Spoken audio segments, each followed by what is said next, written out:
প্রিয় শিক্ষার্থীবৃন্দ, জাতীয় বিশ্ববিদ্যালয়ের অনলাইন ক্লাসে সবাইকে স্বাগত। করোনাকালীন শিক্ষা কার্যক্রম চলমান রাখার স্বার্থে জাতীয় বিশ্ববিদ্যালয়ের উদ্যোগে অনলাইন ক্লাসে সংযুক্ত হতে পেরে আমি আনন্দিত। সবাইকে স্বাস্থ্যবিধি মেনে চলার আহ্বান জানাচ্ছি এবং আজকের এই ক্লাসটি উপভোগ করার জন্য আমন্ত্রণ জানাচ্ছি। আজকের আলোচনার বিষয় ব্যবস্থাপনা। প্রোগ্রাম বিবিএ অনার্স চতুর্থ বর্ষ, কোর্স কোড 24-26-13। কোর্সের নাম বিনিয়োগ ব্যবস্থাপনা, লেকচার নম্বর 3। লেকচারের শিরোনাম মধ্যমেয়াদী অর্থসংস্থান। মধ্যমেয়াদী অর্থসংস্থানের আরেকটি পাঠ রয়েছে, যেটির নাম হচ্ছে ইজারা বনাম ঋণ অর্থসংস্থান। আজকে মূলত আমরা ইজারা বনাম ঋণ অর্থসংস্থানের যে গুরুত্বপূর্ণ গাণিতিক সমস্যাগুলো রয়েছে সেই গাণিতিক সমস্যাগুলোর সমাধান করব।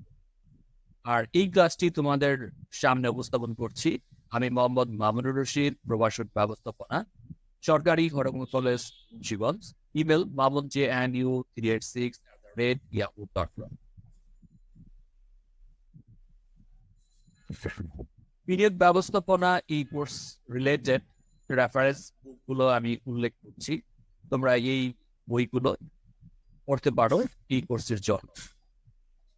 JC Van Horne, financial management and policy.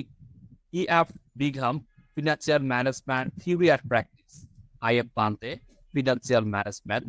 M.Y. Khan and P.K. Jain, Financial Management, Text and Problems. G. Foster said, Financial Statement Analysis. As Kevin said, Portfolio Management. এছাড়া বাংলা ভার্সনের যেই বইগুলো রয়েছে তোমরা সেই বইগুলো পড়তে পারো। রবিবার শাহ আলম শাহরিয়ার কর্তৃক রচিত বিনিয়োগ ব্যবস্থাপনা, অধ্যক্ষ এম এ কালাম কর্তৃক রচিত বিনিয়োগ ব্যবস্থাপনা, খান জাহাঙ্গীর ঘোষাল কর্তৃক রচিত বিনিয়োগ ব্যবস্থাপনা। এছাড়া তোমরা চাইলে এম শাহজাহান মিনার আর্থিক ব্যবস্থাপনা ও ব্যবসায় অর্থায়ন এই বইটিও পড়তে পারো। মূলত আমরা আজকে গাণিতিক সমস্যা নিয়ে আলোচনা করব। তো প্রথমে একটি গাণিতিক সমস্যা আমরা দেখি, তারপর সেটার সমাধান করার চেষ্টা করি। Malia is thinking of acquiring a computer. For that purpose, she is to decide whether the computer is to be purchased below 12% ROI or to be acquired on lease rent basis. আমাদের এই প্রবলেমগুলোতে দুটি option থাকবে, একটি হচ্ছে lease basis alternative, আরেকটি হচ্ছে growing বা buying alternative. The price of the computer is taka 60,000. Its annual maintenance cost 2,500 per year and expected life is 5 years. প্রত্যাশিত আয়ুষ্কাল হচ্ছে 5 বছর। It is assumed that the straight line method of depreciation যেটি ধরতে হবে সেটি হচ্ছে সরলরৈখিক পদ্ধতিতে। It's allow under income tax rate is 40%. Income tax rate হচ্ছে 40%. The sale base value of computer is taka 10,000. Salvage value of computer ভগ্নাংশের মূল্য হচ্ছে 10,000 টাকা। ইন কেস অফ লিজিং এর ক্ষেত্রে দ্য লিজ রেন্টাল ইজ টাকা 20 টাকা for 20,000 টাকা for 5 equal installment and maintenance expenses to be borne by lessor. Which alternative is best for Malika?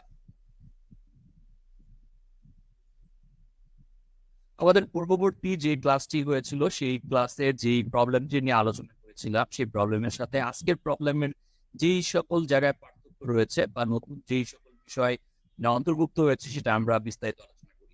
তো প্রশ্নটা প্রথমে আমাদের ভালোভাবে বুঝতে হবে, তারপর সেটা সমাধান করতে পারবো। যদি আমরা ভালোভাবে প্রশ্নটাই বুঝতে না পারি তাহলে কিন্তু সমস্যার সমাধান করাটা একটু জটিল হয়ে যাবে।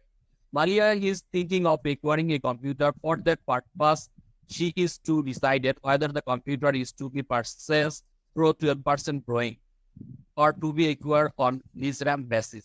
মালিহা একটি কম্পিউটার ক্রয় করতে চাচ্ছে, সেই কম্পিউটার ক্রয় করার জন্য সে 12% সুদে ধার করতে পারে অথবা এটা লিজ রেন্ট বেসিসে গ্রহণ করতে পারে। The price of computer is টাকা 60,000. কম্পিউটারের মূল্য হচ্ছে 60,000 টাকা। Its annual maintenance cost টাকা 2,500 per year. প্রতি বছর এর রক্ষণাবেক্ষণ পড়ে যাচ্ছে 2,500 টাকা, যেটা আমাদের আগের যে প্রবলেম, অর্থাৎ প্রিভিয়াস ক্লাসে আমরা যে প্রবলেমটি নিয়ে আলোচনা করেছিলাম সেই প্রবলেমে কিন্তু আমাদের মেনটেন্যান্স কস্ট ছিল না। তো এখানে আমাদের মেনটেন্যান্স কস্ট একটি হিসাব অন্তর্ভুক্ত হয়েছে।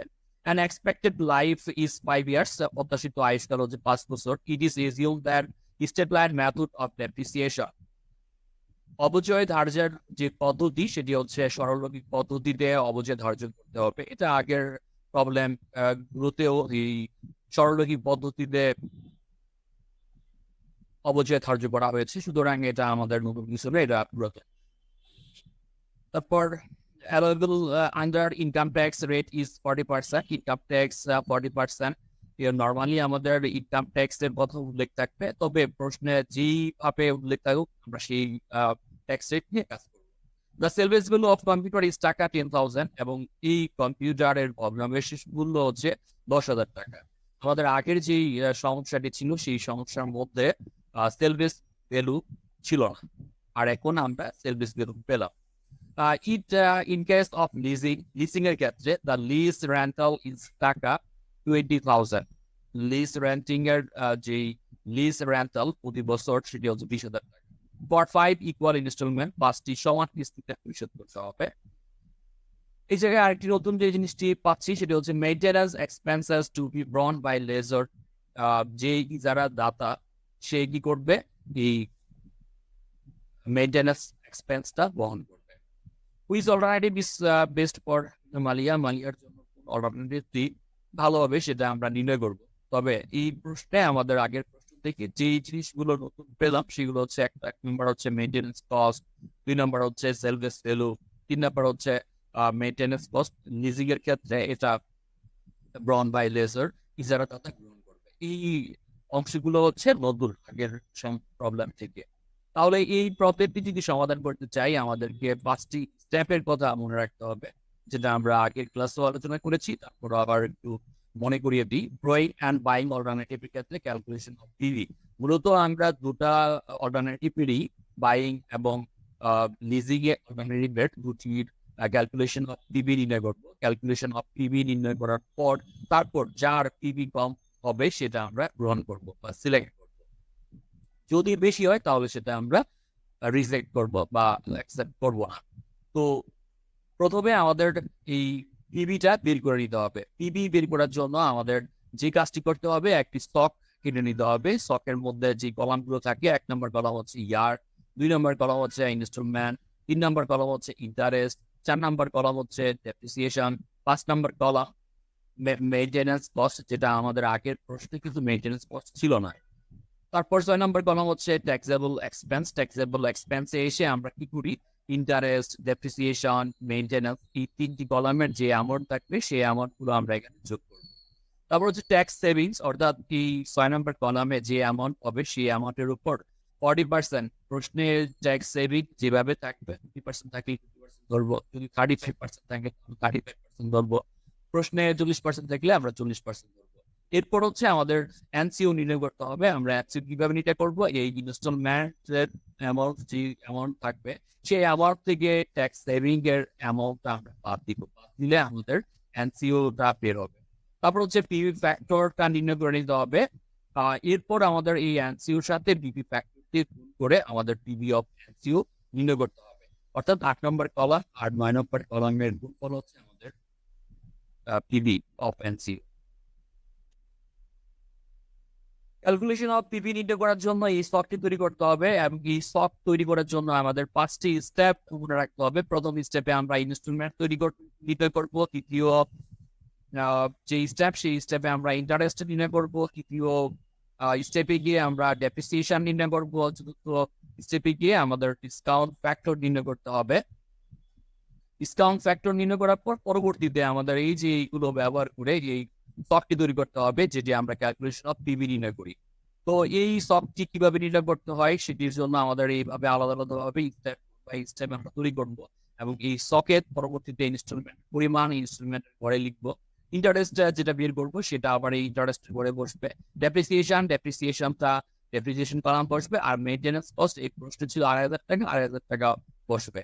এরপর এই চারটি তিনটি কলামের যোগফল অর্থাৎ 3, 4, 5 যোগ করে ট্যাক্সেবল এক্সপেন্স বের হবে, সেটার উপর 40% ট্যাক্স সেভিংস করতে হবে। ট্যাক্স সেভিংস পর আমাদের যে ইনস্টলমেন্ট থাকবে সেই ইনস্টলমেন্ট থেকে ট্যাক্স সেভিং এর টাকাটা বাদ যাবে। বাদ যাওয়ার পর আমাদের পিভি ফ্যাক্টরটা নির্ণয় করতে হবে, যেটা আমাদের 4 নম্বর যেই স্টেপ রয়েছে সেই 4 নম্বর স্টেপে আমরা পিভি ফ্যাক্টরটা নির্ণয় করব। এরপর আমাদের এই এনসিওর সাথে পিভি ফ্যাক্টর দিয়ে গুণ করে আমাদের পিভি অফ এনসিও নির্ণয় করব। তারপর সবগুলো এনসিও প্রতি বছরের এনসিও আমরা যোগ করব, যোগ করে টোটাল পিভি বের করবো। টোটাল পিভি বের করার পর আমাদের এই গ্রোয়িং অল্টারনেটিভের কাজ শেষ হয়ে যাবে। তো প্রথম যে কাজ সেটি হচ্ছে ইনস্টলমেন্ট নির্ণয় করা। ইনস্টলমেন্ট নির্ণয় করতে হয় সেটা আমরা এবার দেখি। গ্রো অ্যান্ড বাইং অল্টারনেটিভের ক্ষেত্রে আমাদের ইনস্টলমেন্ট নির্ণয় step 1 calculation of annual payment, যেটা আমরা এনুইটির পরিমাণটা নির্ণয় করবো। এই এনুইটি বের করার যে সূত্র সেটা হচ্ছে পিপিএ ইকুয়াল টু হচ্ছে a into present value factor এনুইটির, আই হচ্ছে ইন্টারেস্ট রেট, এম হচ্ছে নাম্বার অফ ইয়ার্স। আর এখানে আমাদের পিপিএ ইকুয়াল টু 60,000 টাকা, অর্থাৎ কম্পিউটার যে ক্রয় করা হবে কম্পিউটারের ক্রয় মূল্য হচ্ছে 60,000 টাকা। আই মানে হচ্ছে রেট অফ ইন্টারেস্ট। এই প্রশ্নে রেট অফ ইন্টারেস্ট ছিল 12%, অর্থাৎ 12% ইন্টারেস্ট রেটে সে ধার করবে। আর নাম্বার অফ ইয়ার্স এন হচ্ছে 5 ইয়ার্স, 5 বছর ছিল প্রশ্নে উল্লেখ ছিল। আর এর পরিমাণ আমরা এখন নির্ণয় করব। তো আমরা 60,000 পিপি এর পরিবর্তে লিখবো। তারপর হচ্ছে এ এর তো বেরি করতে হবে, সুতরাং ই থাকবে। তারপর প্রেজেন্ট ভ্যালু ফ্যাক্টর এনুইটি, এই আই এর পরিবর্তে গিয়ে আমরা 12% লিখবো, আর এই এন এর পরিবর্তে 5 ইয়ার্স লিখবো।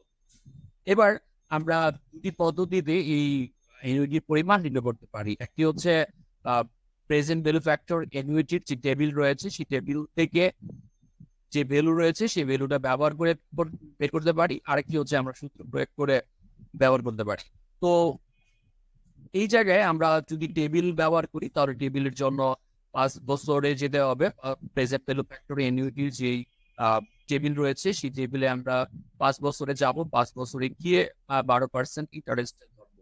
12% ইন্টারেস্ট রেটে 5 বছরে যেটা আসবে সেটা হচ্ছে 3.605। এবার এই 3.605 ডান পাশ থেকে বাম পাশে চলে আসলে ভাগ হয়ে যাবে। তাহলে 60,000 কে যদি 3.605 দিয়ে ভাগ করি, ভাগফল হবে 16,644 টাকা, অর্থাৎ এর পরিমাণ কিন্তু 16,644 টাকা। এটা আমরা এই টেবিলের যে ভ্যালু আছে সেই ভ্যালু ব্যবহার করে করলাম। এবার যদি মনে করি যে না আমরা টেবিলের ভ্যালু ব্যবহার করবো না, সরাসরি সূত্র প্রয়োগ করবো, সেটাও করতে পারি। PVA ইকুয়াল টু হচ্ছে a into 1 minus 1 divided by 1 plus r power of n divided by r। এখানে আমাদের আগেই আমরা উল্লেখ করেছি PVA হচ্ছে 60,000, আই হচ্ছে 12%, n হচ্ছে 5 ইয়ার্স, আর ই আমরা বের করবো। তো এই জায়গাতে পিপি এর পরিবর্তে 60,000 টাকা লিখবো। তারপর হচ্ছে 1 মাইনাস 1 ডিভাইডেড বাই 1 প্লাস আর, আর এর মান হচ্ছে 12%, তার মানে হচ্ছে 0.12। নাম্বার অফ ইয়ার্স এন্ড এর পরিবর্তে 5 লিখবো। আবার এই আর এর মান হচ্ছে 0.12। এবার ক্যালকুলেটর ব্যবহার করে আমরা করতে পারি 1 minus 1 divided by 1.12 power of 5। এরপরে তুমি ক্যালকুলেটরের ইকুয়াল বাটনে প্রেস করবে। প্রেস করলে যে রেজাল্ট বের হবে সেই রেজাল্টকে আবার পরবর্তীতে 0.12 দিয়ে ভাগ করলে যে ভাগফলটি বের হবে সেটা হচ্ছে 3.605। এবার আমরা 60,000 কে 3.605 দিয়ে ভাগ করব। আর 60,000 কে যদি 3.605 দিয়ে ভাগ করি তাহলে ভাগফল হবে 60,644 টাকা, যেটা আমাদের আগের অ্যামাউন্টের সাথে পুরোপুরি মিলে যাবে। অর্থাৎ এর আগে আমরা যেভাবে করেছিলাম 16,044 টাকা বের করলাম, এভাবেও অর্থাৎ সূত্র প্রয়োগ করেও কিন্তু যদি বের করি একই ইকুয়াল অ্যামাউন্ট বের হবে। তাহলে প্রথম যে স্টেপ অ্যানুয়াল পেমেন্ট এনুইটির পরিমাণ নির্ণয় করা সেটা আমরা শিখলাম। দ্বিতীয় স্টেপ হচ্ছে আমাদের loan repayment schedule. Actually interest নির্ণয় করার জন্য এই দ্বিতীয় স্টেপটি করা হচ্ছে। প্রথম যেই সক তৈরি করতে হবে, সকের মধ্যে প্রথম যে কলাম সেটা হচ্ছে ইয়ার, দ্বিতীয় কলাম হচ্ছে বিবি মানে হচ্ছে বিগিনিং ড্রয়িং, তারপর 3 নম্বর কলাম হচ্ছে ইনস্টলমেন্ট, 4 নম্বর কলাম হচ্ছে ইন্টারেস্ট। আমরা কিভাবে ইন্টারেস্ট নির্ণয় করবো সেটা হচ্ছে 2 নম্বর কলামের উপর রেট অফ ইন্টারেস্ট দিয়ে আমরা গুণ করে ইন্টারেস্টটা বের করব। তারপর পিপি মানে হচ্ছে প্রিন্সিপাল পেমেন্টের পরিমাণ কিভাবে নির্ণয় করতে হয় সেটা হচ্ছে 3 নম্বর কলাম। 3 নম্বর কলাম মানে হচ্ছে ইনস্টলমেন্ট থেকে ইন্টারেস্টটা বাদ দিতে হবে। বাদ দেওয়ার পর আমরা প্রিন্সিপাল পেমেন্ট পাবো। এরপর হচ্ছে আমাদের ইন্ডিং ড্রয়িংটা কিভাবে নির্ণয় করতে হবে। 2 নম্বর কলাম থেকে আমাদের প্রিন্সিপাল পেমেন্ট বাদ দেওয়ার পর যেটি পাওয়া যাবে সেটা হচ্ছে ইন্ডিং ড্রয়িং। আমরা বেসিক যে কথাটা সেটা আলোচনা করলাম। এবার যে অ্যামাউন্ট গুলো সেই অ্যামাউন্ট গুলো নিয়ে কাজ করি। প্রথম বছর আমাদের যেই টাকা দিয়ে প্রয়োগ করতে হবে বা ঋণ গ্রহণ করতে হবে সেটার পরিমাণ হচ্ছে 60,000 টাকা।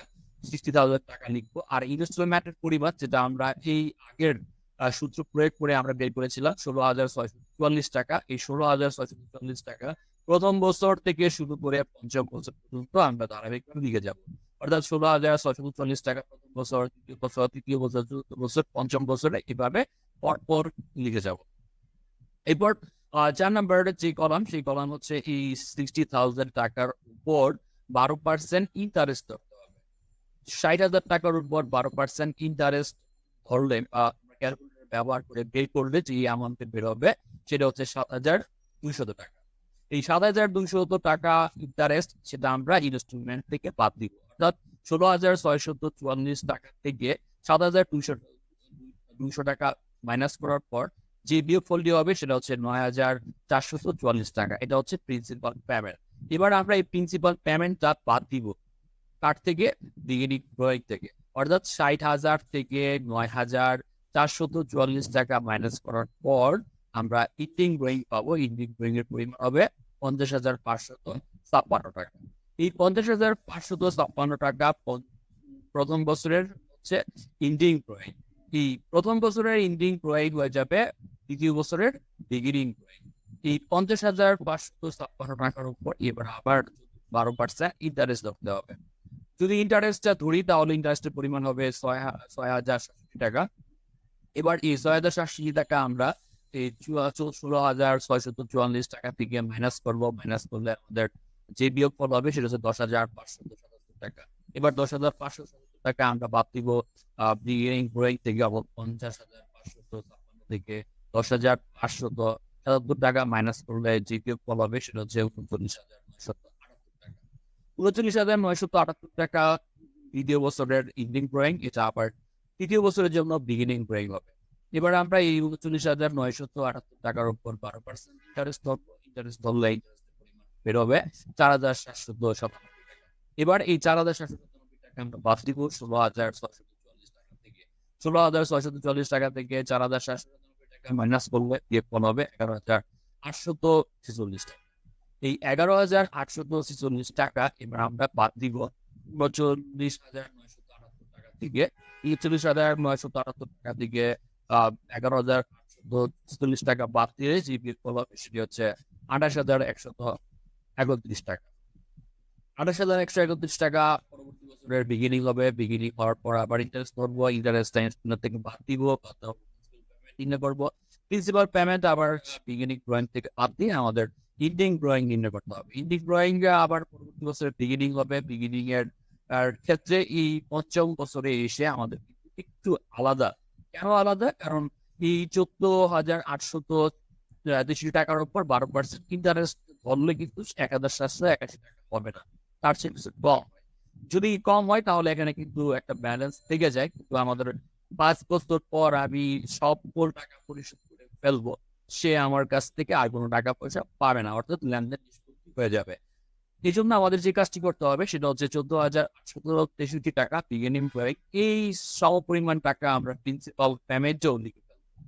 প্রিন্সিপাল পেমেন্টে লিখে এই 14,863 টাকা বাদ দিব 16,644 টাকা থেকে। 16,644 টাকা থেকে 14,863 টাকা মাইনাস করলে যেই বিয়োগফল হবে সেই বিয়োগফলটি হচ্ছে পঞ্চম বছরের ইন্টারেস্ট। এটা মনে রাখতে হবে, কারণ এটা আমরা এই বিগিনিং ড্রয়িং এর উপর 12% ইন্টারেস্ট ধরে এটা ক্যালকুলেট করবো। যেটা করতে হবে একটু ভিন্নভাবে, সেটি হচ্ছে প্রিন্সিপাল পেমেন্ট আমরা বাদ দিব বা বিগিনিং ড্রয়িং যে টাকাটা থাকবে সেটা আমরা ইনস্টলমেন্ট থেকে বাদ দিয়ে যে টাকাটি বের হবে সেটা হচ্ছে ইন্টারেস্ট। ইন্টারেস্টের পরিমাণ এখানে লিখতে হবে তারপর এই বিগিনিং প্রয়োগ আর হচ্ছে প্রিন্সিপাল পেমেন্ট, এই দুটা ইকুয়াল হয়ে গেলে আমাদের এই জায়গায় কোনো ব্যালেন্স থাকবে না, অর্থাৎ মাইনাস হবে। তো এটা হচ্ছে আমাদের অর্থাৎ ইন্ডিং প্রয়োগ 2 নম্বর কলাম থেকে 5 নম্বর কলাম বিয়োগ করে 2 নম্বর কলাম বিগিনিং প্রয়োগ। 5 নম্বর কলাম হচ্ছে প্রিন্সিপাল পেমেন্ট, অর্থাৎ 14,800 জায়গা থেকে 14,800 বিয়োগ করলে হবে 0 নীল থাকবে। এটা হচ্ছে আমাদের ইন্টারেস্ট নির্ণয় করার জন্য লোন রিপেমেন্ট শিডিউল তৈরি করতে হবে। এই জায়গায় যে ইন্টারেস্ট গুলো আছে আমাদের ক্যালকুলেশন করার জন্য এই এরপর আমাদের 3 নাম্বার স্টেপ হচ্ছে অ্যানুয়াল ডেপ্রিসিয়েশন নির্ণয় করবো। তবে প্রশ্নে বলা ছিল SLM মানে স্টেট লাইন মেথড এর কথা। যেহেতু স্টেট লাইন মেথড পদ্ধতি প্রয়োগ করে অবচয় ধার্য করতে বলা হয়েছে, সুতরাং আমরা অবশ্যই সরলরৈখিক পদ্ধতি ব্যবহার করে অবচয় নির্ণয় করবো। সরলরৈখিক পদ্ধতিতে অবচয় নির্ণয় করার যে পদ্ধতি সেটা হচ্ছে depreciation equal to cost minus salvage value divided by expected life. এই জায়গায় প্রশ্নে আমাদের কস্ট ছিল হচ্ছে 60,000 টাকা আর সেল বেস ভ্যালু ছিল 10,000 টাকা। এবার এই 60,000 থেকে 10,000 টাকা মাইনাস করলে বিয়োগ করলে 50,000 কে পরবর্তীতে 5 দিয়ে ভাগ করলে ভাগ হবে 10,000 টাকা।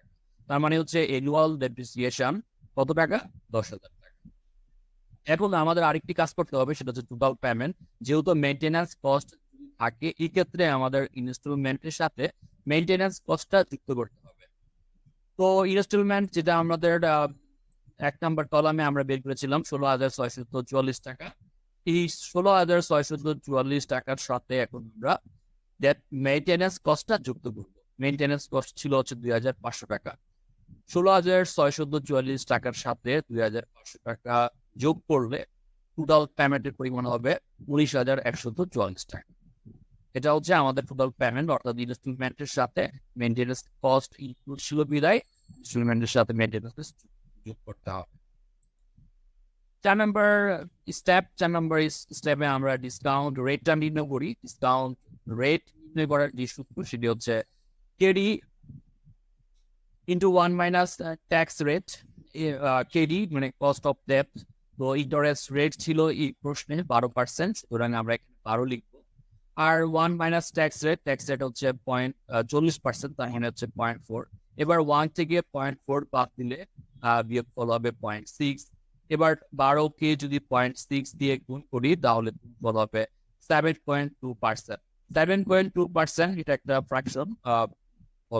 আমরা এটা রাউন্ড ফিগার নিয়ে কাজ করবো, তাহলে আমাদের কাজ করতে সুবিধা হবে। আবার তোমরা যদি টেবিল থেকে ভ্যালু ব্যবহার করতে চাও সেক্ষেত্রে কিন্তু এই রাউন্ড ফিগার ছাড়া কিন্তু সেই জায়গায় ইন্টারেস্ট রেটটা কিন্তু যেমন 7% রয়েছে বা 8% রয়েছে, কিন্তু 7.2 নামে কোনো ডিসকাউন্ট ফ্যাক্টর নেই। সেজন্য আমরা এটাকে রাউন্ড করে নিব। রাউন্ড করে নিলে এটার পার্সেন্ট হবে 7%। যেহেতু এটা 7 থেকে একটু বেশি, সেজন্য আমরা 7টাই ধরে নিলাম, রাউন্ড করে নিলাম। এটা যদি আবার 8-এর কাছাকাছি হতো তাহলে এটা আমরা আবার রাউন্ড করে 8% ইন্টারেস্ট ধরে নিতাম। এবার আমাদের যে কাজ সেটি হচ্ছে ক্যালকুলেশন অফ পিবি নির্ণয় করতে হবে। ক্যালকুলেশন অফ পিবি নির্ণয় করার জন্য আমরা প্রথমে আলোচনা করেছিলাম যে স্টকটি, সেই স্টকটি এবার আমরা ফিল আপ করবো। এই স্টক তৈরি করার জন্য আমাদের ইনস্টলমেন্ট বের করতে হয়েছে, ইন্টারেস্ট বের করতে হয়েছে, ডেপ্রিসিয়েশন বের করতে হয়েছে, তারপর মেইনটেনেন্স কস্ট এটা ছিল প্রশ্নে, এটা আমাদের থাকবে। আর এই যে পিবি ফ্যাক্টর 7% সেটা আমরা বের করেছি। 4টি স্টেপ আমরা সম্পন্ন করেছি। এখন হচ্ছে আমাদের পঞ্চম স্টেপে আমরা ক্যালকুলেশন পিবি নির্ণয় করব। এই ক্যালকুলেশন অফ পিবি নির্ণয় করার জন্য কিন্তু আমাদের এই পূর্ববর্তী 4টি স্টেপ সম্পন্ন করতে হয়েছে। তাহলে প্রথম ইয়ারে হচ্ছে আমাদের ইনস্টলমেন্ট। এই ইনস্টলমেন্ট মানে হচ্ছে টোটাল পেমেন্ট। যে ইনস্টলমেন্ট বের হয়েছিল তার সাথে মেইনটেনেন্স কস্টটা যুক্ত করে টোটাল পেমেন্টটা নির্ণয় করেছি। তারপরে প্রথম বছরের ইনস্টলমেন্টের পরিমাণ 19,144 টাকা। এই 19,144 টাকা প্রথম বছর, দ্বিতীয় বছর, তৃতীয় বছর, চতুর্থ বছর এবং পঞ্চম বছরে এটা কিন্তু একেবারে ইকুয়াল হবে। ঠিক একইভাবে ডেপ্রিসিয়েশন 10,000, 10,000, 10,000, 10,000, 5টি বছরই 10,000, প্রতি বছরে ইকুয়াল সরলরৈখিক পদ্ধতি অনুযায়ী। মেইনটেনেন্স কস্ট একইভাবে, মেইনটেনেন্স কস্ট প্রথম বছর, দ্বিতীয় বছর, তৃতীয় বছর, চতুর্থ বছর, পঞ্চম বছরে লিখে গেল। আর ইন্টারেস্ট যেটা আমরা 2 নাম্বার স্টেপে করেছি লোন রিপেমেন্ট শিডিউল, সেই লোন রিপেমেন্ট শিডিউল ইন্টারেস্টের যে পরিমাণটা, সেই পরিমাণটা আমরা ওই কলামে ওই স্টকে লিখবো ইন্টারেস্ট কলামে। এখানে ইন্টারেস্ট 7,200, 6,700 টাকা, 4,700 টাকা, 3,377 টাকা, 1,781 টাকা, এই টাকাগুলো আমরা ক্যালকুলেশন অফ পিপি যখন নির্ণয় করবো ইন্টারেস্ট কলামে ধারাবাহিকভাবে লিখে যাব। অর্থাৎ এই ইন্টারেস্ট নির্ণয় করার জন্য কিন্তু আমাদের এই 2 নম্বর লোন পেমেন্ট শিডিউলটা তৈরি করতে হয়েছে। এখন এই 6 নম্বর যে কলাম, সেই 6 নম্বর কলামের কথা হচ্ছে 3, 4, 5, অর্থাৎ interest, depreciation, maintenance cost. Interest 7,200, maintenance depreciation 10,000, maintenance cost 4,000। এই তিনটি কলাম যোগ করলে হবে 19,700 টাকা। এই 19,700 টাকার উপর আবার 40% ট্যাক্স সেভিং করতে হবে। 19,700 টাকার উপর 40% ট্যাক্স সেভিং করলে বের হবে 7,880 টাকা। এই 7,880 টাকা এবার আমরা ইনস্টলমেন্ট থেকে বাদ দিব। 19,144 টাকা থেকে 7,880 টাকা মাইনাস করলে যে বিয়োগফল হবে সেটা হচ্ছে 11,265 টাকা। ক্যালকুলেটর ব্যবহার করে তোমরা কি করবে যাতে ভুল না হয়। এই 11,265 টাকা, তারপর হচ্ছে আমাদের পিবি ফ্যাক্টর। সেই পিবি ফ্যাক্টরটা আমি বলেছিলাম চাইলে যেই টেবিল থাকে সেই টেবিল থেকে এই মানটি ব্যবহার করতে পারো, অথবা তোমরা চাইলে বের করে নিতে পারো। বের করার যে সূত্র সেটা আমি বলছি। সূত্র প্রয়োগ করে পিপি ফ্যাক্টরটার ভ্যালুটা বের করা যায়। সেটি বের করার সূত্র হচ্ছে 1 - 1 ডিভাইডেড বাই 1.07। যে রেজাল্টটি বের হবে সেই রেজাল্টকে আবার পরবর্তীতে 0.07 দিয়ে ভাগ করলে প্রথম বছরের বের হবে। প্রথম বছরের যে অ্যামাউন্টটা সেটা হচ্ছে 9.9345। তো আমরা এখানে 3টি সংখ্যা পর্যন্ত নিব, অর্থাৎ 0.935 লিখবো। এবার তুমি যদি ক্যালকুলেটরের আবার ইকুয়াল বাটনে ক্লিক করো তাহলে সেকেন্ড বছরের বের হবে। যদি আবার তৃতীয়বার ক্লিক করো তৃতীয় বছরটা বের হবে। ক্লিক করো তাহলে ফোর্থ ইয়ার একটা বের হবে। যদি এটা পঞ্চমবারের মতো ক্লিক করে তাহলে পঞ্চম বছরের বের হবে। এভাবে আমাদের পিবি ফ্যাক্টরটা নির্ণয় করতে হবে। এবার 11,265 সাথে 0.935 গুণ করে 10,532 টাকা হবে। এইটা আমরা যেভাবে নির্ণয় করলাম ঠিক একইভাবে দ্বিতীয় বছর, তৃতীয় বছর, চতুর্থ বছর, পঞ্চম বছর আমরা বের করব। আমরা মনে হয় বিষয়টা সবাই বুঝতে পেরেছি। যদি বুঝতে না পারি তাহলে আমরা একটু বলি পিভি ফ্যাক্টরটা কিভাবে নির্ণয় করতে হবে। পিভি ফ্যাক্টরটা হচ্ছে আমরা যেই টেবিল থাকে পিভি ফ্যাক্টরের, তোমাদের বইয়ের একেবারে শেষের দিকে টেবিল রয়েছে, সেই টেবিল থেকে মানগুলো ব্যবহার করতে পারো। অর্থাৎ 7% ইন্টারেস্ট রেটে প্রথম বছরের হচ্ছে 0.935, দ্বিতীয় বছর হচ্ছে এটা, তৃতীয় বছর 0.816, চতুর্থ বছর, পঞ্চম বছর, এইভাবে এই মানগুলো লিখতে পারো। আবার যদি এই টেবিলটা তোমার হাতে না থাকে তাহলে তুমি এটা ক্যালকুলেটর ব্যবহার করে বের করতে হবে। সেটা কিভাবে? 1 - 1 ডিভাইডেড বাই 1.07 ডিভাইডেড বাই 0.07 দিলে আমাদের ইকুয়াল বাটনে ক্লিক করলে যে লেভেলটি বের হবে সেটা হচ্ছে 0.935। এবার তুমি যদি আবার ইকুয়াল বাটনে সেকেন্ড বার প্রেস করো তাহলে দ্বিতীয় বছরটা বের হবে। এরপর তৃতীয়বার প্রেস করলে তৃতীয় বছরটা বের হবে। চতুর্থ প্রেস করলে চতুর্থ বছরটা বের হবে। এবার পঞ্চম বার যদি প্রেস করো তাহলে পঞ্চম বছরটা বের হবে। এভাবে আমরা এই প্রতিটি এনসিওর সাথে পিবি ফ্যাক্টর দিয়ে গুণ করে পিবি নির্ণয় করব। পিবি নির্ণয় করে আমাদের 5টি বছরের পিবি যোগ করতে হবে। যোগ করলে আমরা যেটা পাবো সেটা হচ্ছে টোটাল পিবি। টোটাল পিবি হচ্ছে 50,075 টাকা। এই 5টি ইয়ারের পিবি যোগ করে টোটাল পিবি নির্ণয় করা হলো। এখন আমাদের এই প্রশ্নে সেলফেস ভ্যালু ছিল, ভগ্নাবশেষ মূল্য ছিল। ভগ্নাবশেষ মূল্য কত টাকা? ভগ্নাবশেষ মূল্য হচ্ছে 10,000 টাকা কোশ্চেন প্রশ্ন অনুযায়ী। তো এই ভগ্নাবশেষ মূল্যটা মাইনাস করতে হবে, সেজন্য আমাদের লেস পিবি অফ সেলভেজ ভ্যালু 10,000 টাকা। 10,000 টাকার সাথে গুণ হবে পঞ্চম বছরে, কারণ পঞ্চম বছর শেষ হওয়ার পর আমার কাছে এই ভগ্নাবশেষ মূল্যটা রয়ে গেল বা থাকলো। তো যেহেতু এই পঞ্চম বছর, সেজন্য আমাদের পঞ্চম বছরের যেই পিবি ফ্যাক্টরটা হয় সেই পিবি ফ্যাক্টরের ভ্যালুটা আমরা এখানে লিখে গুণ করবো। 10,000 সাথে 0.713 গুণ করবো। 10,000 সাথে 0.713 গুণ করলে হবে 7,130 টাকা। এবার 50,075 টাকা থেকে 7,130 টাকা মাইনাস করলে বিয়োগফল হবে 42,945 টাকা। আমরা এখানে একটি গুরুত্বপূর্ণ বিষয়, সেটি হচ্ছে সেলভেজ ভ্যালু যদি প্রশ্ন থাকে তাহলে সেলভেজ ভ্যালুটা আমাদের বাদ দিতে হবে। তবে কোন বছরের পিভি ফ্যাক্টরটি পূরণ করবো? সর্বশেষ বছর যেটা থাকে। যদি এটা 5 বছর হয় তাহলে 5ম বছরের পিভি ফ্যাক্টর পূরণ করবো। যদি এটা 8 বছরের হয় তাহলে 8ম বছরের যে পিভি ফ্যাক্টরটা হবে সেই পিভি ফ্যাক্টরটি পূরণ করতে হবে। আর যদি এটা 3 বছরের হয় তাহলে 3 বছরের যে পিভি ফ্যাক্টর হবে সেই পিভি ফ্যাক্টরটি আমরা গুণ করবো। গুণ করে যে গুণফলটি হবে সেটা টোটাল প্রেজেন্ট ভ্যালু থেকে বাদ দিতে হবে। টোটাল প্রেজেন্ট ভ্যালু থেকে বাদ দিলে যেটি বের হবে সেটা হচ্ছে নিট প্রেজেন্ট ভ্যালু। তাহলে আমাদের প্রথম যেই কাজটি সেটি হচ্ছে গ্রোয়িং অ্যান্ড বাইং অল্টারনেটিভের ক্ষেত্রে ক্যালকুলেশন পিভি নির্ণয় করা, এটা আমরা নির্ণয় করলাম। এবার আমাদের প্রশ্নের আরেকটি অংশ, সেটি হচ্ছে লিজ অল্টারনেটিভ। লিজ অল্টারনেটিভ এর ক্ষেত্রে এখানে একটি বিষয়, সেটি হচ্ছে লিজ পেমেন্টটা নির্ণয় করতে হবে। লিজ পেমেন্টের পরিমাণ ছিল প্রতি বছর সে 5টি ইকুয়াল ইনস্টলমেন্ট দিয়ে পরিশোধ করবে এবং ইনস্টলমেন্টের পরিমাণ হচ্ছে কত টাকা? 20,000 টাকা। এই 20,000 টাকার মধ্যে আবার 2,500 টাকা কি অন্তর্ভুক্ত রয়েছে? মেইনটেন্যান্স কস্ট অন্তর্ভুক্ত রয়েছে। মেইনটেন্যান্স কস্ট কে বহন করবে? লেজার বহন করবে। আমরা জানি ইজারার তার সাথে দুটি পক্ষ জড়িত থাকে, একটি হচ্ছে ইজারা দাতা আর একটি হচ্ছে ইজারা গ্রহীতা। যিনি ইজারা দাতা তাকে বলা হয় লেজার, আর যিনি ইজারা গ্রহীতা তাকে বলা হয় লেসি। যেমন এই একটি গাড়ি, এই গাড়িটি সে ইজারা গ্রহীতা ইজারা নিচ্ছে কার কাছ থেকে? ইজারা দাতার কাছ থেকে। এবার এই মেইনটেন্যান্স কস্টটা কে বহন করবে? যদি এটা ইজারা দাতা বহন করে তাহলে ইনস্টলমেন্ট থেকে ওই মেইনটেন্যান্স কস্টটা বাদ দিতে হবে। বুঝতে পেরেছি? তাহলে এই 20,000 টাকা থেকে 2,500 টাকা মাইনাস হবে। কেন? কারণ এই মেইনটেন্যান্স কস্ট বহন বাই লেজার, অর্থাৎ ইজারা দাতা মেইনটেন্যান্স কস্ট বহন করার ফলে এটা বাতিত হচ্ছে। যদি এই মেইনটেন্যান্স কস্টটা ইজারা দাতা বহন না করতো, ইজারা গ্রহীতা যদি বহন করতে হতো, তাহলে কিন্তু আমাদের এই 2,500 টাকা বাদ দিতে হতো না।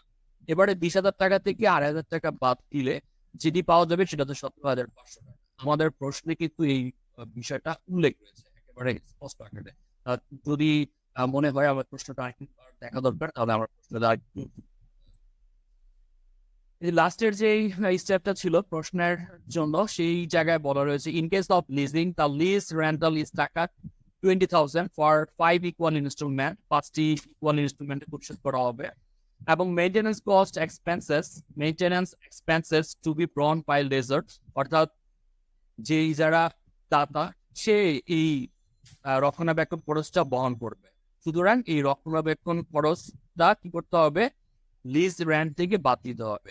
লিজ রেন্ট হচ্ছে 20,000 টাকা, আর রক্ষণাবেক্ষণ খরচ কিন্তু প্রশ্নে আগেই উল্লেখ ছিল 2,500 টাকা। 20,000 টাকা থেকে 2,500 টাকা বাদ দিতে হবে, যেটা আমরা একটু আগে চিত্রের মাধ্যমে কিন্তু তোমাদের চার্টে উপস্থাপন করেছি। 20,000 থেকে 2,500 টাকা বাদ দিয়ে 17,500 টাকা নির্ণয় করা হলো, যেটি নিট লিজ পেমেন্টটা সেটা আমরা নির্ণয় করলাম।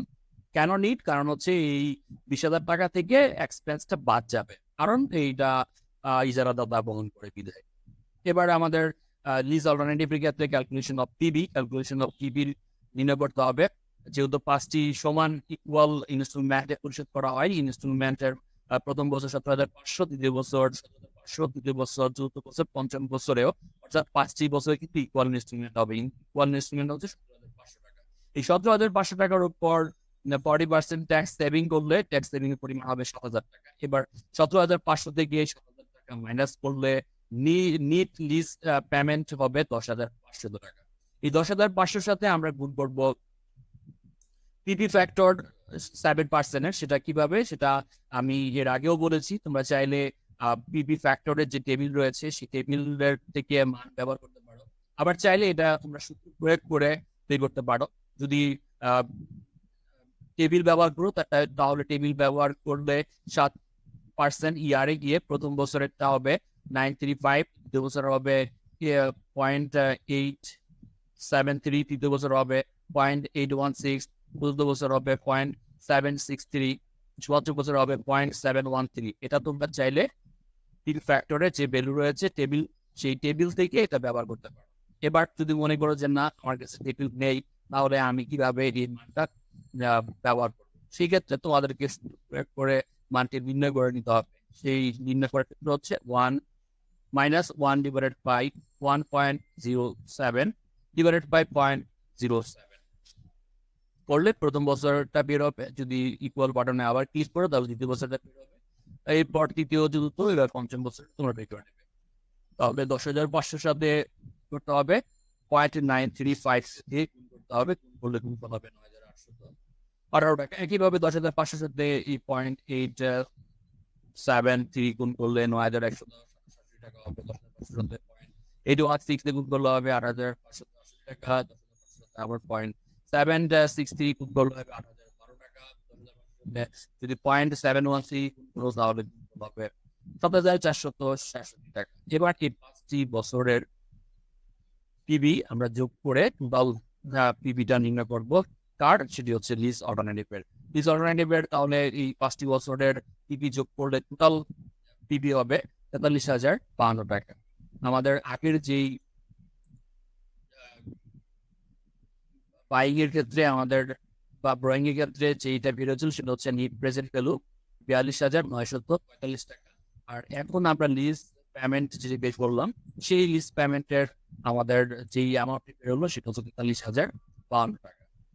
এই লিজ অল্টারনেটিভটা যে বের করলাম, তোমরা চাইলে এভাবেও বের করতে পারো। আরেকটি শর্টকাট পদ্ধতি রয়েছে, তোমরা সেভাবেও বের করতে পারো। সেটা কিভাবে? এই 1 থেকে 5 যেহেতু এনুয়াল ইনস্টলমেন্ট ইকুয়াল, সুতরাং 1 থেকে 5 বছরের এনুয়াল ইনস্টলমেন্ট 17,500, 17,500 উপর ট্যাক্স সেভিং করলে হবে 7,000 টাকা। 17,500 থেকে 7,000 টাকা বাদ দিলে হবে 10,500 টাকা।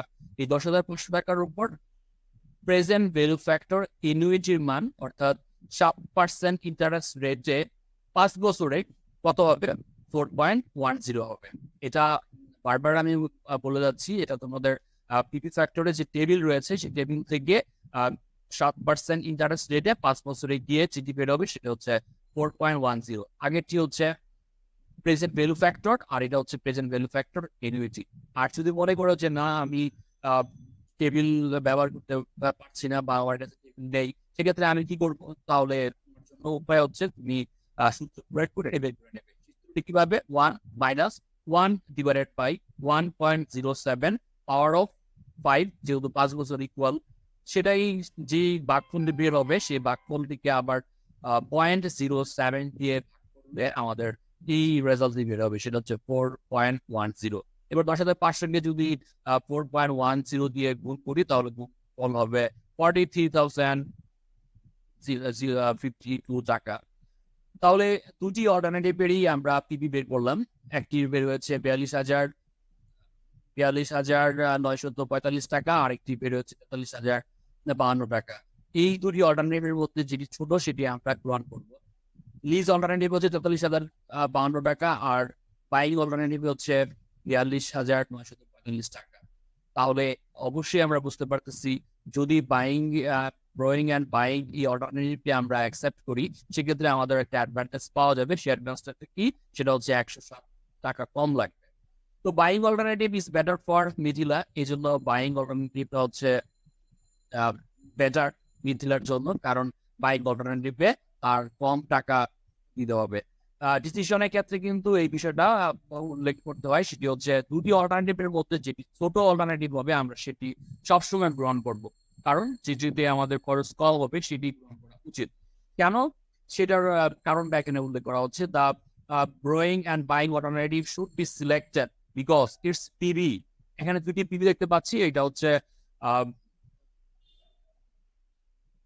লিজ অল্টারনেটিভের আর 42,945 টাকা এটা হচ্ছে বাইং অল্টারনেটিভের।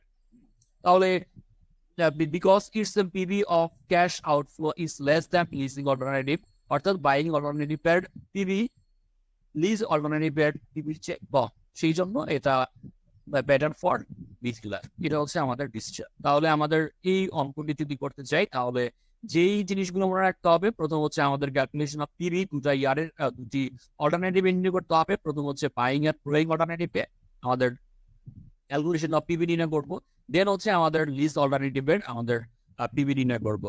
তো ব্রো অ্যান্ড বাইং অল্টারনেটিভের ক্ষেত্রে আমাদের যেই জিনিসগুলো লাগবে সেটা হচ্ছে স্টেপ 1 এ আমরা ইনস্টলমেন্ট তৈরি করব, নির্ণয় করব। স্টেপ 2 তে আমরা তার ইন্টারেস্টের পরিমাণ নির্ণয় করব। স্টেপ 3 তে আমরা ডেপ্রিসিয়েশন নির্ণয় করব। স্টেপ 4 এ এসে ডিসকাউন্ট ফ্যাক্টরটা নির্ণয় করব। স্টেপ 5 এ এসে আমরা calculation of PV borrow and buying অল্টারনেটিভের পিবি নির্ণয় করব। এবং পরবর্তীতে আমরা কি করব, লিজ অল্টারনেটিভের ক্ষেত্রে পিবিটা নির্ণয় করব। এরপর দুটি পিবির মধ্যে যেটি ছোট সেটি আমরা অ্যাকসেপ্ট করব ফর দ্য কোম্পানি, আর বড় হলে সেটা আমরা গ্রহণ করবো। এটা হচ্ছে আমাদের ডিসিশন। তো এই যে প্রবলেমটি করলাম সেই প্রবলেমের সাথে রিলেটেড তোমাদের জন্য একটি হোমওয়ার্ক থাকবে, সেই হোমওয়ার্কটি তোমরা বাসায় করবে। সেই হোমওয়ার্কটি কি? Homework 1, a firm wants to acquire a computer. একটা ফার্ম একটি কম্পিউটার ক্রয় করতে চায়। It decided the computer is to purchase 12%, আগের মতোই 12% ইন্টারেস্ট রেটে ক্রয় করতে যাচ্ছে, or to be acquired on lease rent basis, অথবা সে কি করতে যাচ্ছে, লিন্ট লিজ দিতে যাচ্ছে। The cost of computer is টাকা 3 লাখ, আগে ছিল হচ্ছে 60,000, এখন হচ্ছে কম্পিউটারের মূল্য হচ্ছে 3 লাখ টাকা। তাই অ্যানুয়াল মেইনটেন্যান্স কস্ট টাকা 25,000, মেইনটেন্যান্স কস্ট হচ্ছে 25,000 টাকা, আগে ছিল 8,000 টাকা। এক্সপেক্টেড লাইফ 5 ইয়ার্স, আগের মধ্যেই 5 বছর আছে। It is assume that the straight line method of depreciation is allowable under income tax rate is 40%, এটাও আগের মতো অবশ্যই ধার্য করতে হবে স্ট্যান্ডার্ড পদ্ধতিতে, এবং ট্যাক্স রেট হচ্ছে 40%। The salvage value of the computer is টাকা 50,000, আগের প্রশ্নে আমাদের সেলভেজ ভ্যালু ছিল 50,000 টাকা, এখন হচ্ছে আমাদের 10,000 টাকা, এখন হচ্ছে 15,000 টাকা। In case of the leasing, the rental is টাকা 1 লাখ টাকা। এই লিজ রেন্টের আগের প্রশ্ন ছিল হচ্ছে 20,000 টাকা, এখন হচ্ছে 1 লক্ষ টাকা। For 5 equal installment including maintenance cost টাকা 25,000, মেইনটেনেন্স কস্ট এই লিজ রেন্টালের মধ্যে অন্তর্ভুক্ত রয়েছে। সুতরাং এই 1 লক্ষ টাকা থেকে মেইনটেনেন্স কস্টটা বাদ দিলে হবে 75,000 টাকা, যেটা আমাদের আগের প্রশ্ন ছিল 20,000 টাকা। 20,000 টাকা দিয়ে 2,500 টাকা বাদ দিতে হয়েছে। এটাও 5 ইকুয়াল ইনস্টলমেন্টে রয়েছে। কেন বাদ দিতে হবে সেই কথাটা কিন্তু নিচে রয়েছে। Maintenance expenses to be borne by lessored, অর্থাৎ ইজারাদাতা এই মেইনটেনেন্স কস্ট বহন করে। If the instrument is given at beginning of the year, both lease and buying option, lease এবং বাইং অপশনের ক্ষেত্রে এটা শুরুতে, অর্থাৎ আমাদের যে ইনস্টলমেন্টটা নির্ণয় করেছিলাম সেই ইনস্টলমেন্টের সাথে আরেকটি জিনিস যুক্ত হবে, সেটা হচ্ছে 1+R, যেহেতু এটা বিগিনিং উল্লেখ করেছে। Which alternative is the best for farm? কোন এই ফার্মের জন্য গুরুত্বপূর্ণ বা উত্তম হবে সেটা আমরা নির্ণয় করব। তো এটা তোমাদের জন্য হোমওয়ার্ক থাকবে, এটা হোমওয়ার্কটা তোমরা বাসায় করবে। আমাদের যে প্রবলেমটা আলোচনা করা হবে সেই প্রবলেমটা যদি ভালোভাবে বুঝতে পারো তাহলে তোমরা এটা খুব সহজেই বাসায় সমাধান করতে পারবে। এবারে আমরা আরেকটি প্রবলেম নিয়ে আলোচনা করব। এই প্রবলেমটি তোমরা দেখো এবং সেই প্রবলেমটি সলিউশন করব। এর আগে প্রবলেম আমরা খুব ডিটেলস আলোচনা করেছি, এই প্রবলেমটি খুব সংক্ষিপ্তভাবে তোমাদের সামনে উপস্থাপন করার চেষ্টা করা হবে। Problem 2, Tahmina is thinking of acquiring a car. Tahmina চিন্তা করছে একটি কার ক্রয় করবে, একুয়ারিং করবে। ফর দ্যাট পারপাস, সেই লক্ষ্যে শি ইজ টু ডিসাইডেড, সে সিদ্ধান্ত নিচ্ছে। কোন সিদ্ধান্ত? whether the car is to be purchased through 12% borrowing or to be acquired on lease rent basis, say 12% interest রেটে কারটা পারচেজ করতে পারে, অথবা এটা লিজ রেন্ট বেসিসে সংগ্রহ করতে পারে। দ্য প্রাইস ইজ টাকা 6 লাখ, এই কারের মূল্য হচ্ছে 6 লাখ টাকা। ইটস অ্যানুয়াল মেইনটেনেন্স কস্ট টাকা 25,000 পার ইয়ার, এবং এটার মেইনটেনেন্স কস্ট হচ্ছে 25,000 টাকা প্রতি বছর। And expected life is 5 years, এবং তার প্রত্যাশিত আয়ুষ্কাল হচ্ছে 5 বছর। ইট ইজ এজিউম দ্যাট, মনে করা হচ্ছে, the straight line method of depreciation, এবং এটা ডেপ্রিসিয়েশন সরলরৈখিক পদ্ধতিতে অবশ্যই ধার্য করতে হবে। আন্ডার ইনকাম ট্যাক্সের আন্ডারে, অ্যান্ড ট্যাক্স রেট ইজ 35%, এবং ট্যাক্স রেটের পরিমাণ হচ্ছে 35%। The সেলভেজ value of car is 1 lakh টাকা, এই সেলভেজ ভ্যালু অফ কারের মূল্য হচ্ছে 1 লক্ষ টাকা, সেলভেজ ভ্যালুর মানে সর্বশেষ মূল্য। ইন কেস অফ লিজিং এর ক্ষেত্রে, দ্য লিজ রেন্টাল ইজ টাকা 2 লাখ, প্রতি বছর 2 লাখ টাকা করে সে লিজ দিয়ে পরিশোধ করতে পারে। ফর 5 ইকুয়াল অ্যানুয়াল ইনস্টলমেন্ট, 5টি বার্ষিক অ্যানুয়াল ইনস্টলমেন্টে পরিশোধ করতে পারে। To be paid in advance, এই যে ইনস্টলমেন্টটা দিবে সেটা হচ্ছে শুরুতেই পেইড ইন অ্যাডভান্স, মানে শুরুতে আমরা উদাহরণ দিই, সেটি হচ্ছে কেউ যদি বাসা ভাড়া নিয়ে থাকে, নর্মালি সেই বাসার ভাড়াটা পরিশোধ করা হয় মাস শেষ হওয়ার পর, অর্থাৎ জানুয়ারি মাসের ভাড়াটা পরিশোধ করা হয় ফেব্রুয়ারি মাসে গিয়ে, আবার ফেব্রুয়ারি মাসের ভাড়াটা পরিশোধ করা হয় মার্চ মাসে গিয়ে। To be paid in advance বলতে যেটা বোঝায় সেটা হচ্ছে জানুয়ারি মাসের ভাড়া জানুয়ারি মাসের পরিশোধ করতে হবে, অর্থাৎ জানুয়ারি মাসের ভাড়া জানুয়ারি মাসের 5 তারিখ বা 10 তারিখের মধ্যে পরিশোধ করতে হবে। ফেব্রুয়ারির মাসের ভাড়া ফেব্রুয়ারিতে পরিশোধ করতে হবে। এটার মানে হচ্ছে to be paid in advance, তার মানে হচ্ছে প্রতি বছরের শুরুতেই করতে হবে এই লিজের যে টাকাটা সেটা পরিশোধ করতে হবে। আমরা আগের অঙ্ক থেকে একটু নতুন যেটি পেলাম সেটা হচ্ছে to be paid in advance, আর বাকি সবগুলো কিন্তু আগের সাথে মিল রয়েছে। And maintenance expenses to be borne by lessor, এবং যে রক্ষণাবেক্ষণ খরচ সেটি যারা দাতা গ্রহণ করে। Which alternative is to be selected by Tahmina, কোন অল্টারনেটিভটা তাহমিনার জন্য সিলেক্টেড করা উচিত, তো সেটা আমরা নির্ণয় করব। তো আগের প্রশ্নের সাথে যে প্রশ্নটা মিল ছিল সেটা বলি, সেটা হচ্ছে বাইং এন্ড ব্রোয়িং অল্টারনেটিভের সাথে টোটালি একেবারেই সেম, শুধুমাত্র লিজ অল্টারনেটিভ একটু চেঞ্জ হচ্ছে। তাহলে এই প্রশ্নটা যদি সমাধান করতে চাই তাহলে প্রথমে আমাদের calculation of PV buying and borrowing অল্টারনেটিভের জন্য তৈরি করতে হবে। আর ক্যালকুলেশন অফ পিভি নির্ণয়ের জন্য প্রথম যে স্টেপ, সেই স্টেপে যে কাজটি করতে হবে সেটা হচ্ছে ইনস্ট্রুমেন্ট তৈরি করতে হবে। দ্বিতীয় স্টেপে আমাদের ইন্টারেস্ট নির্ণয় করতে হবে। তৃতীয় স্টেপে এসে ডেপ্রিসিয়েশন নির্ণয় করতে হবে। চতুর্থ স্টেপে এসে ডিসকাউন্ট ফ্যাক্টরটা নির্ণয় করতে হবে। পঞ্চম স্টেপে এসে ক্যালকুলেশন অফ পিভি নির্ণয় করব। এটা হচ্ছে আমাদের ব্রোয়িং অ্যান্ড বাইং অল্টারনেটিভের ক্ষেত্রে।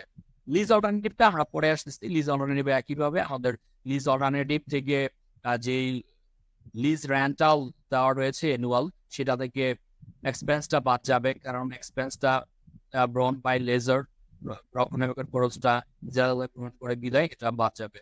আর 5টি ইকুয়াল হয় বিদায় এটি 5টি বছরে সমান সমান করে দিতে হবে, অর্থাৎ 2 লক্ষ টাকা থেকে মেইনটেনেন্স কস্ট যদি বাদ দেই তাহলে বের হবে 1,75,000 টাকা। আর যেহেতু শুরুতে বলেছে সেটা আমি বলেইছিলাম যে পেইড ইন অ্যাডভান্স, অর্থাৎ প্রতি মাসের শুরুতে প্রতি মাসের ভাড়া দিয়ে দেওয়ার যে সিস্টেম সেটা হচ্ছে পেইড ইন অ্যাডভান্স। সেক্ষেত্রে আমাদের 0 থেকে কাউন্ট করতে হবে, তারপর হচ্ছে 1 2 3 4, এভাবে আমাদের 0 থেকে 4 পর্যন্ত গেলে 5টি বছর হবে। তো প্রথম আমাদের যে কাজটি করতে হবে সেটি হচ্ছে ব্রোয়িং অ্যান্ড বাইং অল্টারনেটিভের ক্ষেত্রে অ্যানুয়াল পেমেন্টটা নির্ণয় করব। অ্যানুয়াল লোন পেমেন্ট নির্ণয় করার সূত্র হচ্ছে পিবি ইকুয়াল হচ্ছে a into 1 minus 1 divided by 1 plus r power of n divided by r। এখানে আমাদের পিবি হচ্ছে 6 লাখ টাকা, রেট অফ ইন্টারেস্ট হচ্ছে 12% এন্ড হচ্ছে 5 ইয়ার্স, এ ইউনিট পরিমাণ আমরা এখন নির্ণয় করব। পিবির পরিবর্তে 6 লাখ টাকা লিখবো a into 1 minus 1 divided by 1 plus r মান হচ্ছে 12%, তার মানে হচ্ছে 0.12। n মানে হচ্ছে number of years, number of years 5, এখানে আমরা 5 লিখবো, ডিভাইডেড বাই r মান হচ্ছে 0.12। এবার 1 minus 1 divided by 1 plus 0.12 power of 5 বের করে যে রেজাল্ট বের হবে সেটাকে আবার পরবর্তীতে 0.12 দিয়ে ভাগ করতে হবে, ভাগ করলে ভাগফল হবে 3.605। এবার 6 লাখকে যদি 3.605 দিয়ে ভাগ করা হয় তাহলে ভাগফল হবে 1,66,446 টাকা ইউনিট পরিমাণ। এটা চাইলে আমরা অল্টারনেটিভ যে পদ্ধতির কথা বলি সেটি হচ্ছে পিবি ফ্যাক্টরে যে টেবিল রয়েছে সেই পিবি ফ্যাক্টরের 5 বছরে গিয়ে 12% ইন্টারেস্ট রেটে 3.605 পাওয়া যাবে। 6 লাখকে 3.605 দিয়ে ভাগ করে 1,60,446 টাকা নির্ণয় করতে হবে। এটা হচ্ছে আমাদের প্রথম স্টেপের কথা। দ্বিতীয় স্টেপের যাই। দ্বিতীয় স্টেপ হচ্ছে লোন রিপেমেন্ট শিডিউল নির্ণয় করতে হবে।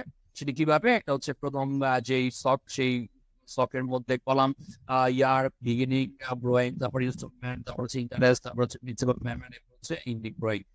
6 লাখ টাকার উপর 12%, আর ইনস্টলমেন্ট যেটা আমরা একটু আগে বের করলাম সেইটাই 5টি বছরের আমরা ইকুয়াল লিখে ফেলবো।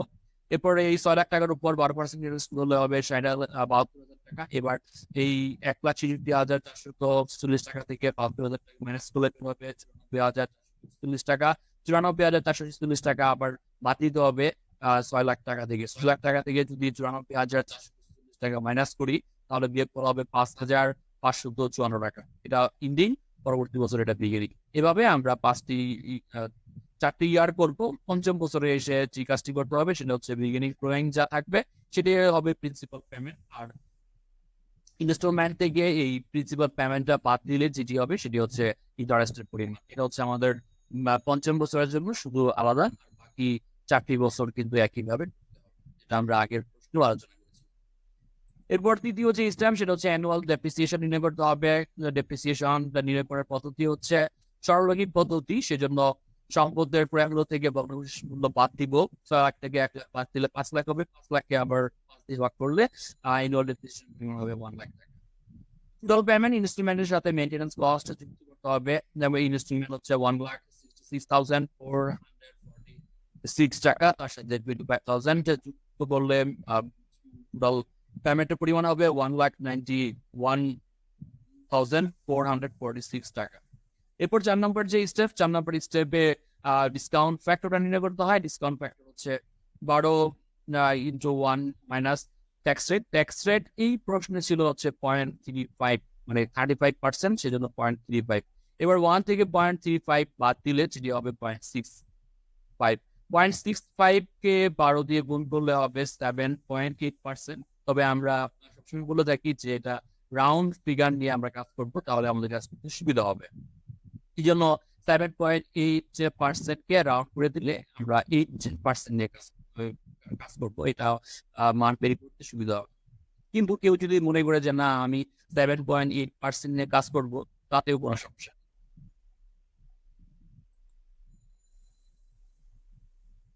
ক্যালকুলেশন অফ পিবি, আমাদের আগের যেই সফটটি, সেই সফটটির সাথে এটি অনেকটাই মিল রয়েছে। Year, installment, interest, depreciation, maintenance cost, আমরা চতুর্থ ইনস্টলমেন্টটা লিখে ফেলবো। টোটাল পেমেন্টের যে টাকাটা সেটাকে লিখবো। 1 থেকে 5 বছর পর্যন্ত ইকুয়াল লিখবো। ডেপ্রিসিয়েশনটাও প্রতি বছর সমান, সেই জন্য আমরা লিখবো। তারপর হচ্ছে মেইনটেনেন্স কস্টও আমরা এখানে লিখে ফেলবো। শুধু ইন্টারেস্টটা আমাদের কলাম থেকে নিয়ে আসতে হবে। ইন্টারেস্ট কলামের যেভাবে ইন্টারেস্ট গুলো ছিল সেগুলো আমরা এখানে লিখবো।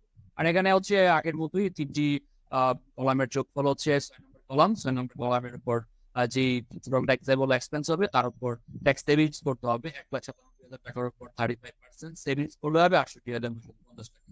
এবার এই 68,950 টাকা বাদ দিতে হবে ইনস্টলমেন্ট থেকে, অর্থাৎ 1,91,446 টাকা থেকে 68,950 টাকা মাইনাস করলে অ্যান্সার পরিমাণ হবে 1,22,496 টাকা। তারপর হচ্ছে পিবি ফ্যাক্টর। আমি বারবার বলে থাকি পিবি ফ্যাক্টর তোমরা চাইলে যেই পিবি ফ্যাক্টরের টেবিল রয়েছে সেই টেবিল ফ্যাক্টর থেকেও করতে পারো, আবার চাইলে এটা বের করে নিতে পারো। বের করার সূত্র হচ্ছে 1 - 1 / 1.08 / 0.08 দিয়ে ভাগ করলে এই প্রতি বছরটা বের হবে। প্রথমবার ক্লিক করলে প্রথম বছর, দ্বিতীয়বার যদি আবার প্রেস করো ইকুয়াল বাটনে তাহলে দ্বিতীয় বছরটি বের হবে, তৃতীয় বছর, চতুর্থ বছর, পঞ্চম বছর বের হবে। এভাবে এনসিউর সাথে আমাদের ডিসকাউন্ট ফ্যাক্টর গুণ করলে আমাদের প্রেজেন্ট ভ্যালু বের হবে। প্রেজেন্ট ভ্যালু বের করার পর আমাদের 5টি বছরের প্রেজেন্ট ভ্যালু যোগ করলে যেটি পাওয়া যাবে সেটা হচ্ছে টোটাল প্রেজেন্ট ভ্যালু। এই 5টি বছরের প্রেজেন্ট ভ্যালু যোগ করে টোটাল প্রেজেন্ট ভ্যালুর পরিমাণ হলো 5,21,952 টাকা।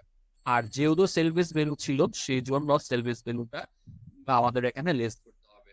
সেলভেজ ভ্যালু কত টাকা? সেলভেজ ভ্যালু হচ্ছে 1 লাখ টাকা। এই 1 লাখ টাকা এর উপর 0.68 ধরতে হবে। 1 লাখ টাকার উপর 0.68 এর করলে হবে 68,100 টাকা। এবার এই 5,21,000 থেকে 952 টাকা থেকে যদি 68,100 টাকা মাইনাস করা হয় তাহলে বিল হবে 4,53,852 টাকা। এখানে আরেকটা জিনিস, ডেপ্রিসিয়েশন পরিমাণ 1 লাখ টাকা হবে। এটা ভুলে 10,000 টাকা লেখা হয়েছে।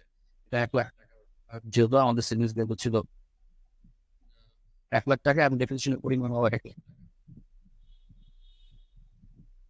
যেটা আমি একটু কারেকশন করে দিলাম, তোমরা একটু কারেকশন করে নিবে।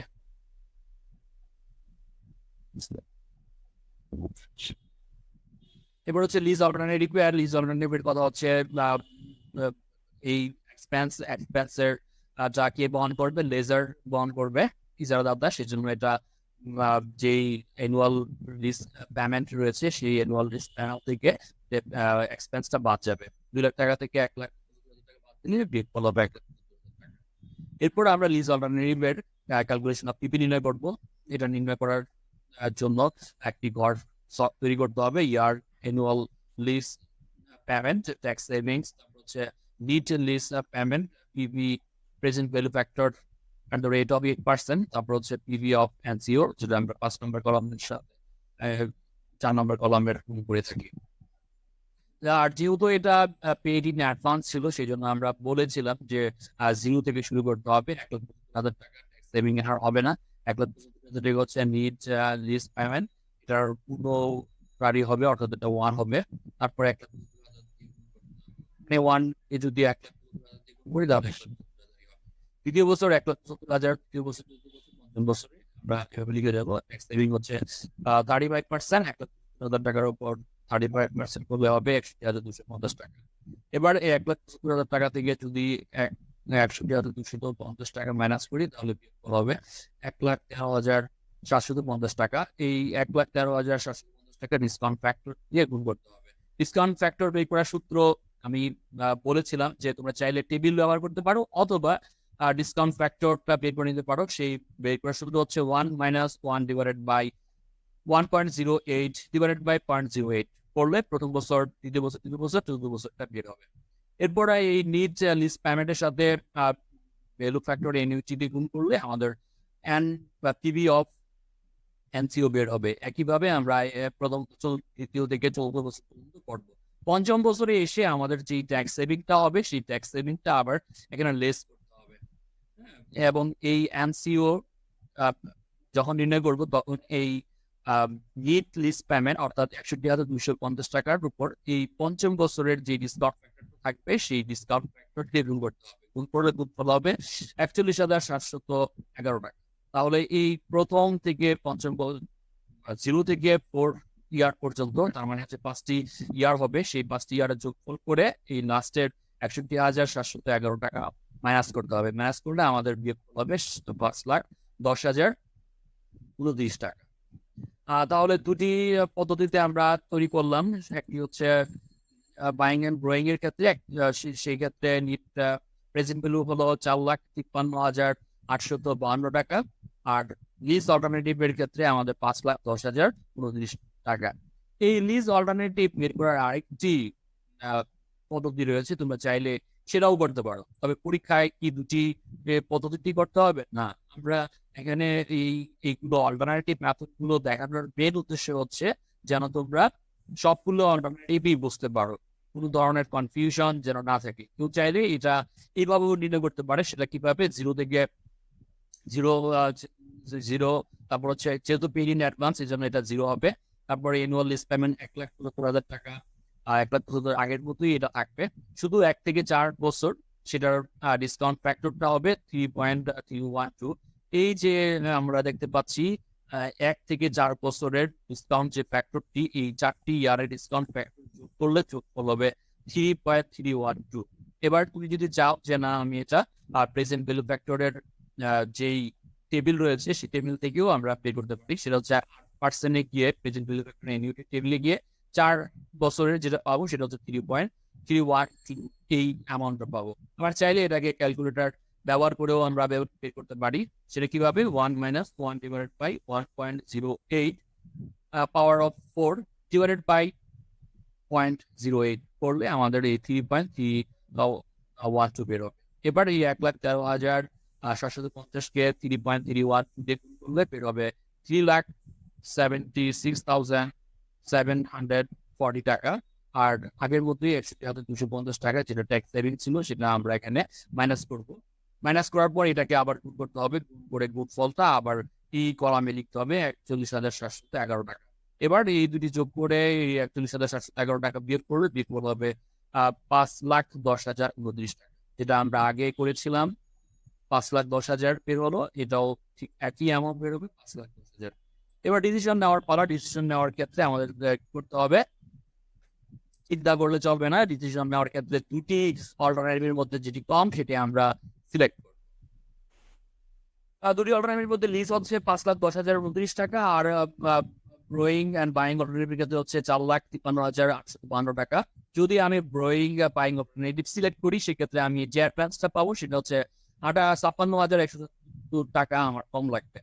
Buying alternative is better for terminal. Buying alternative terminal জন্য better. The borrowing and buying alternative should be selected because its PV of cash outflow is less than leasing alternative. কারণ এটা leasing alternative থেকে কম, বিদায় এটা আমাদের নির্বাচন করা উচিত। এটা হচ্ছে আমাদের ডিসিশন। আমরা একেবারে পুঙ্খানুপুঙ্খভাবে উপস্থাপন করার চেষ্টা করেছি। প্রতিটি জিনিস ক্যালকুলেশন করা, ওয়ার্কিং করা, হ্যাঁ, তারপরে হচ্ছে ডিসিশন দেওয়া, সবগুলো কাজে কিন্তু আমরা ধারাবাহিকভাবে সম্পূর্ণ করেছি। এবং তুমি যদি এইভাবে পরীক্ষার খাতায় লিখতে পারো তাহলে তুমি আশা করা যায় সম্পূর্ণ নাম্বার পাবে। তো তোমরা বাসায় প্র্যাকটিস করবে। তুমি প্র্যাকটিস করার জন্য আরো একটি হোমওয়ার্ক দিয়ে দিচ্ছি, এই হোমওয়ার্কটি তোমরা বাসায় করবে। Homework 2, Mr. Rahman is thinking of acquiring a car. For that purpose, he is to decided whether the car is to be purchased through to a person borrowing or to be acquired on lease and basis. The price of the car is taka 7 lakh. Its annual maintenance cost is taka 45,000 per year and expected life is 5 years. It's assumed that streamlined method of depreciation is available under Income Tax Act and tax rate is 35%. The salvage value of the car is 1 lakh taka.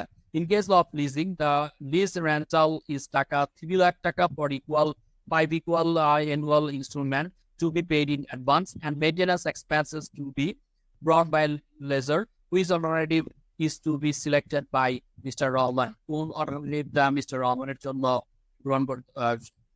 নির্বাচন করা উচিত সেটা আমরা নির্ণয় করবো। আগের যে প্রবলেমটি, সেই প্রবলেমটি তোমরা যদি ভালোভাবে বুঝে থাকো তাহলে এই প্রবলেমটি তোমরা খুব সহজেই সমাধান করতে পারবে। আগেও আমাদের 12% ইন্টারেস্ট ছিল, এখনো 12% ইন্টারেস্ট। আগে ছিল 6 লাখ টাকা, এখন হচ্ছে 7 লাখ টাকা। আগে হচ্ছে মেইনটেনেন্স কেস 25,000 টাকা, এখন হচ্ছে 45,000 টাকা। এক্সপেক্টেড লাইফ ইকুয়াল এবং যে ট্যাক্স রেট 35%, এটাও 35%। সেলভেজ ভ্যালু আগে ছিল 1 লাখ টাকা, এখন হচ্ছে 1 লাখ টাকা। তারপর হচ্ছে in case of leasing, lease rent আগে ছিল 2 লাখ টাকা, এখন হচ্ছে 3 লাখ টাকা। এক্সপেন্স এটা বাদ দিব, maintenance expense to be borne by lessor, এটাও কে বহন করে, এটা দাদা বহন করে। Which alternative is to be selected by mister Rahman. Mister Rahman কোন অল্টারনেটিভ করা উচিত সেটা তো নির্ণয় করবে। আশা করি তোমরা দুটি প্রবলেম বুঝতে পেরেছো এবং হোমওয়ার্কও তোমরা আশা করতে পারবে। ধন্যবাদ সবাইকে শুরু থেকে শেষ পর্যন্ত ক্লাসটি করার জন্য। পরবর্তী ক্লাস দেখার আহ্বান জানিয়ে আজকের ক্লাস থেকে বিদায় নিচ্ছি। সবাই ভালো থাকবে, সুস্থ থাকবে এবং পরবর্তী ক্লাসে আবারও দেখা হবে। সে পর্যন্ত আল্লাহ হাফেজ।